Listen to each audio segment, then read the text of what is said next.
Welcome back to This Week. I'm pleased to be joined by Barbara Dabb. She is the Director of Communications and Editor of the Jewish Federation of Greater Nashville. Welcome, and I hate to have you here on this terrible times, but this is what the discussion is about. It's being called the greatest murder of Jews since the Holocaust. What has been happening in Israel as we speak and continues to happen. I'm sure your members have friends or family members there, have visited there, and information is really tough to get. It is, and thank you so much for inviting me on to talk about it. It's important to continue to tell the stories. Have you heard from folks that live there that have been having trouble getting out, communicating, any kind of communications back and forth with folks here in Tennessee? We have, and thank God for WhatsApp, because that seems to be the best means of communication, and we have been communicating. We actually have folks from Nashville who are serving in the IDF now. The daughter of actually a close friend of mine is in a tank in the south of the country right now. Location not to be determined yet, but we have a lot of folks. There's a community member there who I've been in contact with this week who's trying to get out, and she's been diverted, and they're still sitting and waiting. They thought it would be Barcelona and somewhere else, so it's been very complicated getting people in and getting people out. And the difficulty of just communicating. Some of the lines are down and cell service is disrupted. Yeah, it's been a challenge, and we're working to get aid there, but we can't because there's nothing going into the country either. The brutality is beyond words. I mean, we're talking about young people massacred at a music event, people set on fire, babies shot, beheaded, soldiers. This is terrorist activity. This isn't a war. This is ISIS again.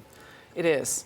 It feels like deja vu almost. And it is, Saturday was the most Jews killed in one time since the Holocaust, as you mentioned. And since then, there have been continuing reports of more people being found murdered. And of course, then there's hostages who... Right, we still don't know their fate. Nobody knows, no.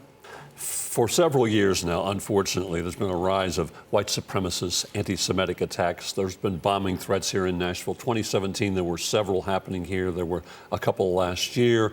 There have been threats on synagogues, threats on individuals. From your organization's point of view here in Nashville, do you feel safe? Has it gotten worse? Does it continue to get worse? Oh, that's a lot to unpack, Bob. I'll tell you, to answer your first question, do we feel safe? Yes. We have amazing relationships with everybody in the community, from law enforcement to federal law enforcement. Wonderful relationships. They're always there to protect us. And as horrible as it is, all of our buildings and synagogues are secure. We have really wonderful security network around us, so we do feel safe. As far as the rise, it is on the rise. I'm sure you've seen the statistics from the Anti-Defamation League about the rise in anti-Semitism, and reports have been, they're continuing to grow, and they're the highest they've been since the 70s when they started reporting. So yes, it's getting worse.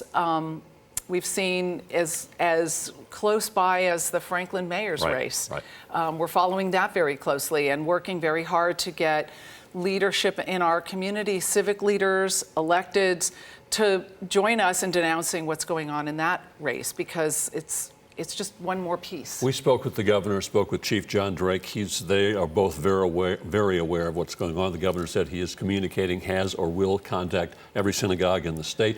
Those kinds of input, they have to bring some relief that people are paying attention, especially the folks in office, in power.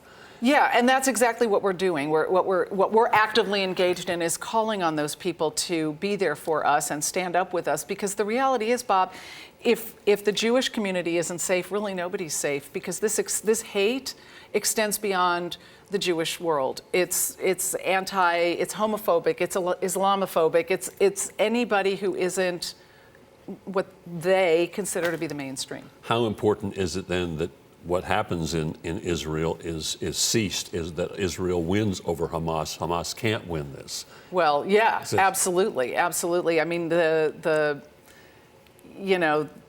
terrorists, yes, and they can't win at any cost. So, yeah, it is really the key thing. And of course, the anti-Semitism that we're seeing in this country is tied to a lot of misinformation that has been coming out of the situation in Israel. For your members, for your facilities, have you seen an increase in threats and intimidation and in anti-Semitic messages? I know there have been paintings and there have been symbols in different places throughout. Well, as a lot of people know, over the last year or so, there have been flyers that have been thrown around in... And not just here, it's not just Tennessee. No, it's not just Tennessee, it's nationwide. We also had an incident last spring in Sylvan Park where there were swastikas painted on homes. So those kinds of things continue to happen. We call them out when we can. We contact members of the media. We look to law enforcement to support us in that effort, and it is something that we stay on top of pretty much all the time. What's your message to the community as we watch this unfold? Hopefully it ends peacefully at some point. Peacefully, quickly. I urge everybody watching and everybody listening to be informed. Get correct facts on what exactly is happening on the ground there. Hamas does not represent Palestinians and it does not represent Israelis. Hamas is terrorist. So for those people who tend to intertwine Hamas with Palestinians, that's not true. And I really, really encourage everyone to be informed and be educated on the situation and stand up to what's going on. Barbara Dabb with the Jewish Federation of Greater Nashville. Appreciate your time and your insight very much. Thank you so much. Stay with us. This week continues in a moment.